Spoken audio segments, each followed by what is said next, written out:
बिस्मिल्लाहिर्रहमानिर्रहीम। अस्सलाम वालेकुम। कैसे हैं आप लोग? मैं उम्मीद करती हूँ कि आप लोग जहाँ कहीं भी होंगे खुश होंगे। अल्लाह ताला आप सबको अपनी हिफ्ज़ व अमान में रखे, आमीन। आज की वीडियो शुरू करने से पहले आप लोगों से मेरी छोटी सी रिक्वेस्ट है कि आप लोगों की मुझे सपोर्ट की बहुत ज़रूरत है। आप लोगों ने मेरे चैनल को सब्सक्राइब करना है और लाइक करना है और ज़्यादा से ज़्यादा शेयर करना है। शुक्रिया, जज़ाकल्लाह। फिर उसके बाद हम लोगों ने टिकटों का अरेंज वगैरह किया और हम लोग जो है ना, फिर मैंने अपनी बहन को फ़ोन किया यहाँ पे कराची में कि हमारे लिए जो है किराए पे कोई मकान देख लो ताकि हम लोग जो है ना आके अपने मकान में रहें। फिर उन्होंने एक दो मकान देखे किराए के। तो फिर जो मकान था ना थोड़ा पहाड़ी के ऊपर था ना, ऊंची जगह पे था।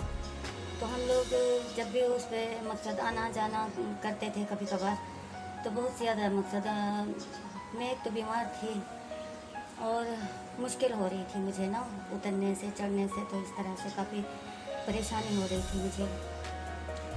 फिर उसके बाद हम लोगों ने उन्होंने कहा कि अभी तो यही मकान मिला है, ले लेते हैं। हमें बताया कि इस तरह का मकान मिल रहा है, ले लें। तो हमने कहा चलो ठीक है, आप क्या कर सकते हैं।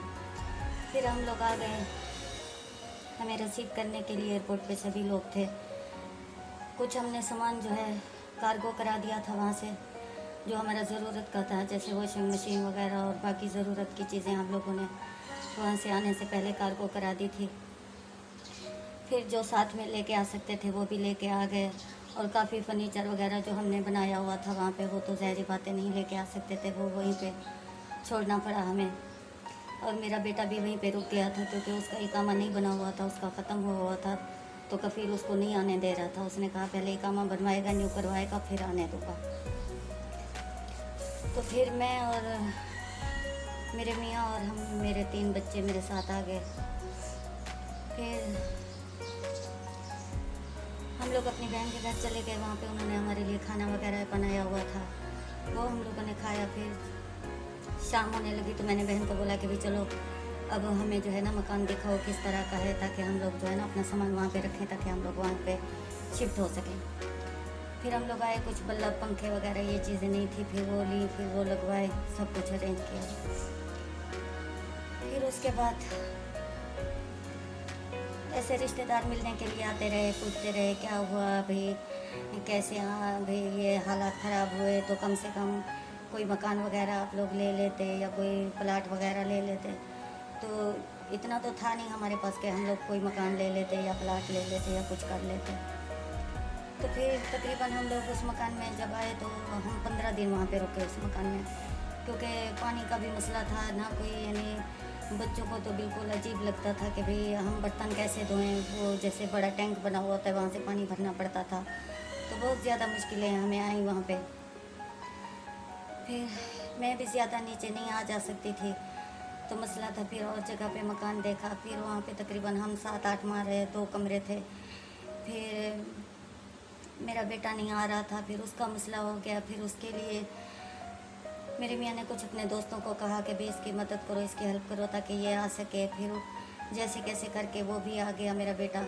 फिर उसके 4-5 माह के बाद फिर मेरी बहन ने बोला कि अब शादी का कर देते हैं, शादी कर लो। क्योंकि एक तो हम इतनी मुश्किल, इतनी परेशानी तकलीफ़ों में गुजर के आए थे। हमारे पास हमने कोई मकसद जमा वगैरह पैसे नहीं किए हुए थे, कुछ नहीं था हमारे पास। पर कुछ इधर उधर से करके फिर कुछ लोगों ने मदद की। फिर मेरे मियाँ भी कहीं काम पे लग गए थे, कुछ पैसे इकट्ठे करके फिर इस तरह से कुछ उधार लिया भाइयों से। तो इस तरह से करके फिर मेरे बेटे की जो है ना शादी हो गई। फिर उसके बाद मेरी बेटी का भी निकाह उसी टाइम हो गया था मैंने जहाँ रिश्ता दिया है। तो अभी तक उसकी शादी मैं नहीं कर पाई मेरी बेटी की। मेरे बेटे की शादी को अब 4 साल हो जाएंगे इस फरवरी में। तो उसकी खैर से शादी हो गई, मेरी बेटी की अभी नहीं हो सकी। अल्लाह ताला उसके नसीब अच्छे करे, इंशाल्लाह उसकी भी हो जाएगी। तो फिर उसके बाद तो सभी शुरू में तो सभी ठीक थे, सभी अपने मकसद हौसला अफजाई कराते थे हमारी कि इंशाल्लाह सब ठीक हो जाएगा, ये हो जाएगा, वो हो जाएगा, बहन भाई रिश्तेदार। फिर जैसे जैसे भी वक्त गुजरता गया, मसले मसाइल होते गए हमारे ऊपर, क्योंकि मेरा मियाँ कभी पाकिस्तान में नहीं रहा, ना उसको पता है कि कौन इंसान कैसा है कैसा नहीं है, कोई कुछ पता नहीं था। तो फिर एक जगह यहाँ पे न्यू नाज़माबाद है, वहाँ पे हमारा एक मेरा मामू का बेटा है, तो वो उसने कहा कि मैंने ठेका लिया हुआ है, आप भी आ जाओ मेरे साथ। फिर उसके साथ काम किया।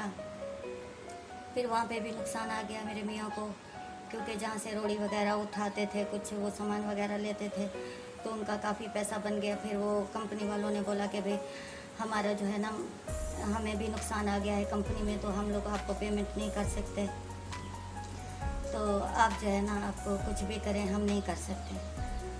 तो फिर मेरे मियाँ वहाँ पे काम छोड़ के आ गए। फिर कुछ मज़दूरों का देना था, अब तक भी देना है, जो नहीं हम लोग क्लियर कर पाए। और वो जो पठान है जिससे इन्होंने रोड़ी वगैरह उठा के लगाई थी, उसकी भी पेमेंट करनी है। ये एक दो मरतबा गए भी सही कंपनी भी, हमने तो कर्ज़ा देना है, आप लोग हमारी पेमेंट कर दो। 1,00,000-1,50,000 था उसका, देना था हम लोगों को। तो उसने कहा भी हमारी कंपनी को नुकसान आ गया है, तो हम नहीं दे सकते, हम खुद मजबूर हैं। तो फिर वो आदमी जो है बार बार तंग करता है मेरे मियाँ को कि भाई हमारे पैसे देने हैं, आप क्यों नहीं दे रहे, आप क्यों नहीं ये कर रहे। तो बहुत सारी जगह पे मेरे मियाँ ने मज़दूरी भी की, काम भी किया। मेरे बच्चे ने, मेरा जो बेटा है, उसने छोटी मोटी ये चिप्स वगैरह की दुकान वगैरह भी लगाई। फिर ऐसे नुकसान आते गए। फिर मैंने भी मतलब किसी से मदद वगैरह ली कि चलो मेरी भतीजे हैं, वो काम जानती हैं पार्लर का, तो वो कर लेंगे। तो मैंने भी 60-70-80 हज़ार इधर उधर से लेके लगा दिया, उसमें भी नुकसान आ गया, वो भी हमें छोड़ना पड़ा। पहले हम लोग नॉर्थ नाज़माबाद में रहते थे, सभी रिश्तेदार वहीं रहते हैं। फिर अब हम लोग इधर ग्रीन टाउन में आ गए हैं, इधर शाह फैसल कॉलोनी में, इधर रहते हैं अभी हम लोग। किराए का मकान है हमारा, 12,000 किराया है इसका।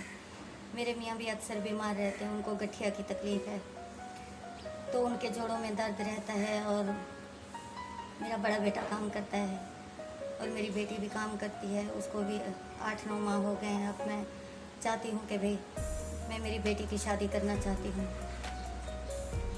तो आप लोगों ने मुझे बहुत ज़्यादा सपोर्ट करनी है, आप लोगों की मुझे सपोर्ट की बहुत ज़रूरत है। और मैं खुद भी काफ़ी बीमार रहती हूँ, और मैं इतनी काफ़ी बीमार रही इतने महीनों से, इतने सालों से, कि कार्डियो अस्पताल में मैं गई। मैंने वहाँ पे जाके चेक कराया अपना, तो उन्होंने कहा आपके अंदर जो है ना खून की बहुत ज़्यादा कमी है, आप कैसे चल फिर रही हो, हम खुद हैरान हैं, समझ में नहीं आ रहा कि आप कैसे चल फिर सकती हो। तो बहुत ज़्यादा मेरे हाथ पाँव बहुत सूज गए थे, बहुत ज़्यादा तकलीफ़ हो गई थी। ना डॉक्टर समझ सकते हैं, क्योंकि सरकारी हॉस्पिटल है, इतनी बड़ी बड़ी लाइनें लगी होती हैं, ना तवज्जो से देखते हैं, इतने अजीब उनके रवैये हैं, तरीक़ेकार हैं कि भी एक मरीज़ को किस तरह से देखना चाहिए, कुछ समझ में ना उनको आता है, ना कोई दवाई सही देते हैं। मेरी तबीयत दिन ब दिन बिगड़ती जा रही है, क्योंकि फिर हमने डॉक्टर को सब जो पेपर थे हमारे मदीने के, वो हमने दिखाए कि भी ये मेरा ऑपरेशन हुआ था, ये वाल डले हुए हैं अंदर, इस तरह से दवाई दो। तो उसको भी समझ में कुछ नहीं आ रहा, उल्टी पुल्टी दवाई दे देते हैं मुझे, जिसकी वजह से मेरी काफ़ी तबीयत ख़राब होने लग जाती है। अब तो मेरे हाथ पाँव भी सुन्न हो जाते हैं, पता नहीं कैसी दवाइयाँ दी हैं। तो डॉक्टर ने कहा ये तो केमिकल के वॉल हैं, यहाँ तो पाकिस्तान में कभी किसी ने नहीं, मकसद किसी का बाईपास हुआ है तो किसी के दिल में ये नहीं डाले हैं, यहाँ पे तो टिश्यू के होते हैं, तो ये तो बाहर के हैं, अमेरिका के हैं, तो आपने डॉक्टर को दिखाए नहीं दिखाए। हमने कहा हमने तो सारी रिपोर्टें दिखा दी हैं। मैं इतनी बीमार रह गई, यहाँ पे आके बैठी हूँ।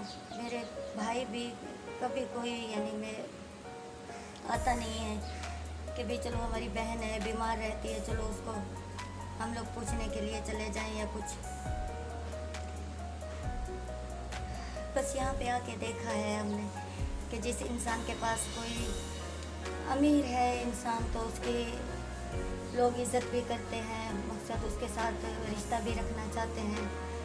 और जो हमारे जैसे लोग हैं तो उनके साथ ना ही भाई रिश्ता रखना चाहते हैं, ना ही कोई बहनें रिश्ता रखना चाहती हैं। तो इस वजह से मैंने काफ़ी डिप्रेशन में मैं जा रही थी। तो फिर मैंने सोचा कि चलो इस तरह से आप लोगों से भी एक रिश्ता हो जाएगा, चलो मैं आप लोगों से अपनी दिल की बात कर सकूँगी, और आप लोगों ने भी मुझे बताना है कि मैं अब क्या करूं, मुझे समझ में नहीं आ रहा, ना ये डॉक्टरों को यहाँ पे समझ में आता है कि मेरा इलाज किस तरह से है, कि मुझे दवाई कैसी देनी है कैसी नहीं देनी है, क्योंकि प्राइवेट हॉस्पिटल में इलाज कराने के लिए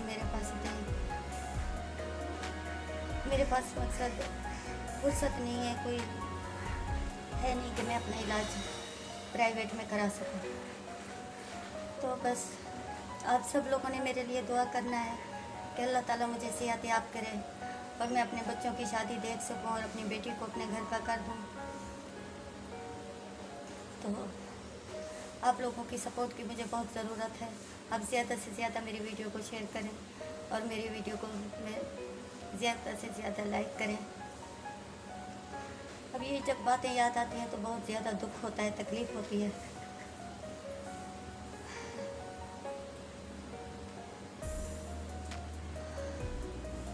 और मेरे चैनल को सब्सक्राइब करना है।